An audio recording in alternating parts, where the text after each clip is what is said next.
అందరికీ నమస్తే. ఈరోజు BRS party working president Kalvakuntla Taraka Rama Rao అత్యంత నీచంగా దగులుబాజీ మాటలు, తన చిల్లర మాటల్ని మరొకసారి మాట్లాడే ప్రయత్నం చేసిండు. ఇవాళ కేటీఆర్కు మేము మొన్నటిదాకా ఏదో ఓడిపోయింది కదా, మానసిక రోగం వచ్చింది అనుకున్నాం, కానీ ఇవాళ కొత్తగా మాకేంటంటే ఒక యూత్ అనే ఒక ఫోబియో వ్యాధితో బాధపడతా ఉండు. నేను ఇంకా 50 ఏళ్ళు వచ్చినాక యూత్ అని ఆ యూత్ ఫోబియాతో బాధపడుతున్నటువంటి సందర్భంలో త్వరలోనే ఆయనని తెలంగాణ టిమ్స్ హాస్పిటల్కు తరలిస్తాం. ఖచ్చితంగా అతను వైద్య చికిత్స చేసుకోవాలని కూడా కోరుతా ఉన్నాం. కేటీఆర్ 10 ఏళ్ల పాటు తెలంగాణ నిరుద్యోగుల్ని, విద్యార్థుల్ని గోసపెట్టినటువంటి దుర్మార్గుడివి నువ్వు. లుచ్చాలు, మీరు సన్యాసులు. మీరు ఇవాళ యూత్ గురించి, ఉద్యోగాల గురించి, నిరుద్యోగుల గురించి మాట్లాడే కనీస అర్హత ఉందా మీకు? నేను అంటా ఉన్నాను. నిరుద్యోగుల చావులు నేలగా చేసినటువంటి దుర్మార్గుడు నువ్వు. ఉద్యోగాలు పెడితే కొట్టించి జైళ్ళకు పంపినోడివి నువ్వు ఇవాళ నిరుద్యోగుల గురించి మాట్లాడితే తెలంగాణ నిరుద్యోగులు ఆ నిరుద్యోగులు కన్నా తల్లిదండ్రులు నీ మాటలు చూస్తుంటే సిగ్గనిపిస్తా ఉంది. ఇవాళ సోమాజి కూడా ప్రెస్ క్లబ్ సాక్షిగా ఉద్యోగాలు అమ్ముకునంటే ఆ ఉన్నటువంటి బిడ్డల తల్లులు వచ్చి నిన్ను నిలదీస్తే పారిపోయినటువంటి దొంగలు మీరు.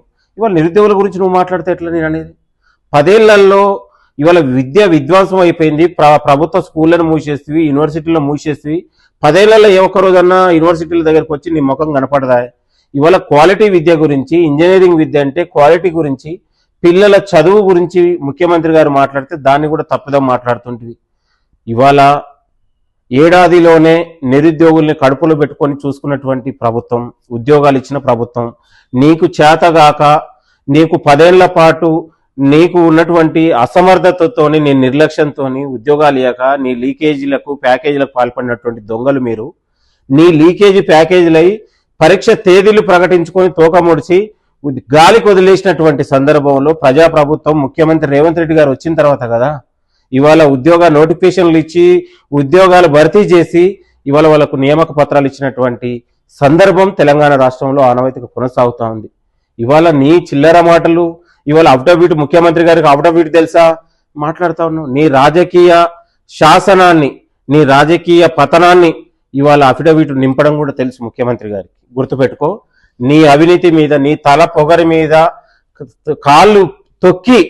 కాళ్ళతో తొక్కి ముఖ్యమంత్రి గారు ప్రజాపాలనను, తెలంగాణ బందీ అయిన తెలంగాణను విముక్తి చేసినటువంటి ఒక సర్దారు పాపన్న ఇవాళ తెలంగాణ ఒక యోధుల్లాగా ఇవాళ రేవంత్ రెడ్డి గారు తెలంగాణ ప్రజల పక్షాన గొంతై నిలిచి మీ అవినీతిని, మీ అక్రమాలను పాతాళోకంలో తొక్కి ఇవాళ ప్రజల విజయం సాధించినటువంటి యోధుడు రేవంత్ రెడ్డి గారు అనే విషయం మరొకసారి గుర్తుపెట్టుకో.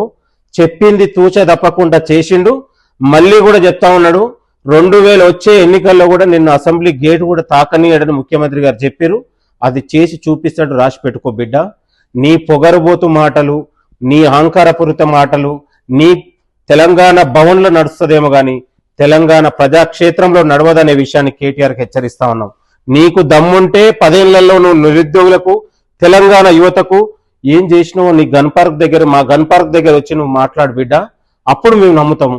నీ 10 ఏళ్లలో నువ్వు ఏం చేసినావు ఒకసారి బయట ఉన్నటువంటి లేఖ ద్వారా విడుదల చేసే దమ్ము నీకుందని ఈరోజు కేటీఆర్ గారిని మేము సవాల్ చేస్తా ఉన్నాం.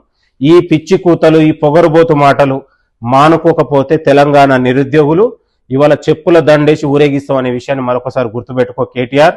ఇవాళ నిరుద్యోగుల్ని ఉద్యోగాలు ఇచ్చినాం, ప్రభుత్వ విద్యను పెద్దపీట చేసినాం. ఇవాళ ఆరుట్ల లాంటి స్కూళ్లను తెలంగాణలో మొత్తం కూడా ప్రభుత్వ స్కూళ్లు ఉండాలనేది ముఖ్యమంత్రి గారి యొక్క ఆలోచన. నాణ్యత కూడిన విద్యను అందిస్తే విద్యార్థులకు ఒక స్కిల్ పెరుగుతుంది, విద్యా ఉపాధి అవకాశాలు పెరుగుతాయి అనేది ముఖ్యమంత్రి గారి యొక్క ఆలోచన. కాబట్టి నీ ఆయంలో ఏమైనా దాచుకోవడం తప్ప నీకు తెలిసింది ఏం లేదు. ఫామ్ హౌస్లో పడుకోవడం తప్ప నీకు తెలంగాణ విద్యార్థుల భవిష్యత్తు నీకు ఎక్కడ పట్టింది? నిరుద్యోగుల ఉద్యోగాల భర్తీ ఎక్కడ పట్టింది? ఇవాళ నీతులు మాట్లాడుతా ఉన్నావు, నాకు అర్థం కాకడుతా. ఇవాళ నిరుద్యోగులు ఉన్నటువంటి, చచ్చిపోయినటువంటి నిరుద్యోగులు ఏలన చేసినటువంటి దుర్మార్గుడు కదా నువ్వు కూడా మాట్లాడితే ఎట్లా కేటీఆర్? నేను అనేది ఏ 10 ఏళ్లలో నువ్వు నిరుద్యోగ యువతకు, తెలంగాణ యువతకు, ప్రభుత్వ విద్యకు, యూనివర్సిటీ విద్యకు నువ్వు చేసిన ప్రణాళిక ఏందో ఒక్కటనే చెప్పు. తెలంగాణ యువత తరపున మేము అడుగుతున్న ఒక్కటనే చెప్పు. ఇలాంటి దగులుబాజు మాటలు, ఈ చిల్లర మాటలు కేటీఆర్ మానుకోవాలి. తెలంగాణ యువత నిన్ను తరిమి కొట్టే రోజు దగ్గరలో ఉన్నదనే విషయాన్ని మరొకసారి గుర్తుపెట్టుకో. తెలంగాణ విద్యార్థులారా, నిరుద్యోగులారా, ఇలాంటి కేటీఆర్ లాంటి అహంకారపూరితని, పొగరబోతుని, ఈ గాడిదను తరిమి కొట్టాల్సిన బాధ్యత తెలంగాణ యువత పైన ఉందని కూడా ఈ సందర్భంగా గుర్తు చేస్తూ, మీకోసం, తెలంగాణ యువత భవిష్యత్తు కోసం మన ముఖ్యమంత్రి గారు ఉన్నారు. ఇలాంటి అవినీతి పరుడు, అక్రమాలకు పాల్పడినటువంటి మాజీ మంత్రి కేటీఆర్ లాంటి మాటల్ని విని మీరు మోసపోవద్దు. ఇలాంటి దుర్మార్గుడు 10 ఏళ్లలో తెలంగాణ యువతను లాఠీ చార్జీలు చేసి జైళ్లలో పెట్టించి కనీసం ఉన్నటువంటి ధర్నా చేసే అవకాశాలు కూడా కల్పించని దుర్మార్గుడు ఈరోజు మాట్లాడితే తెలంగాణ యువత సిగ్గుపడుతుంది కేటీఆర్ మాటల్ని. ఇవాళ తెలంగాణలో విద్యార్థులు, నిరుద్యోగులు ఉన్నటువంటి ప్రజాస్వామ్యమైనటువంటి డిమాండ్, న్యాయమైన డిమాండ్ను ప్రభుత్వం ఎప్పుడు కూడా పరిగణలోకి తీసుకుంటుంది. ప్రతి ఖాళీలను భర్తీ చేస్తూ ఉంది. తెలంగాణలో మీరు వయోపరిమితి, పదవి విరమణ చేసినటువంటి ఇవాళ ఉద్యోగులతో ప్రభుత్వాన్ని మీరు నడిపితే ఇవాళ నిరుద్యోగులకు ఉద్యోగాలు ఇచ్చి ప్రభుత్వం నడిపిస్తూ ఉందనే విషయాన్ని మరొకసారి గుర్తు చేసుకోవాలి. తెలంగాణ రాష్ట్రంలో ముఖ్యమంత్రి రేవంత్ రెడ్డి గారు అధికారం వచ్చిన తర్వాత ఇవాళ ప్రభుత్వ విద్యను అభివృద్ధి చేయగలిగినాం, యూనివర్సిటీ విద్యను అభివృద్ధి చేయగలిగినాం, నిరుద్యోగులకు ఉద్యోగాలు ఇవ్వగలిగినాం, ఇవాళ పిల్లలకు కాస్మోటిక్ ఛార్జీలు పెంచగలిగినాం, ఇవాళ సన్న బియ్యం ఇవ్వగలిగినాం, పిల్లలకు సకాలంలో క్వాలిటీ కూడినటువంటి ఇవాళ సీఎం కిట్ని ఇవ్వగలిగినాం. ఇలా 1 కాదు 2 కాదు చెప్పుకుంటూ పోతే 100 రకాలు ఉన్నటువంటి కార్యక్రమాలను మేము అభివృద్ధి చేయగలిగినాం. కాబట్టి ముఖ్యమంత్రి గారికి ప్రభుత్వ ఉన్నటువంటి విద్యాశాఖ మంత్రి తన దగ్గర పెట్టుకొని ఆయన కూడా ఒక ప్రభుత్వ పాఠశాలలో చదువుకున్నటువంటి పరిస్థితి నుంచి వచ్చింది కాబట్టి ఆ విద్యార్థుల బాధలు తెలుసు. నువ్వు పేమెంట్ కోటాలో ఎన్ఆర్ఐ సీటు కొనుక్కొని అమెరికాలో దొంగచాటున పోయినట్టు నువ్వు కూడా ఇవాళ తెలంగాణ విద్యార్థుల భవిష్యత్తు తెలియదు, బాధలు తెలియవు, వాళ్ళ కష్టాలు తెలియవు. ఇవాళ పేమెంట్ కోటాలో పోయి ఎక్కడో గుంటూరులో విజ్ఞాన కాలేజీలో చదువుకొని అక్కడి నుంచే నువ్వు దొంగసాటుగా దొంగ మెమోలు తీసుకొని ఫారెన్ పోయినటువంటి దుర్మార్గుడివి. తెలంగాణ విద్యార్థుల బాధలు నీకు తెలియవు కేటీఆర్. కాబట్టి ముఖ్యమంత్రి గారి పైన విమర్శలు చేసేటప్పుడు కాస్త ఆచితూచి మాట్లాడితే బాగుంటది. లేకపోతే నిన్ను తెలంగాణ విద్యార్థి లోకం, నిరుద్యోగ లోకం తరిమి కొట్టే రోజులు కూడా దగ్గరలో ఉన్నాయనే విషయాన్ని మరొకసారి గుర్తు చేస్తూ థ్యాంక్ యూ, నమస్తే.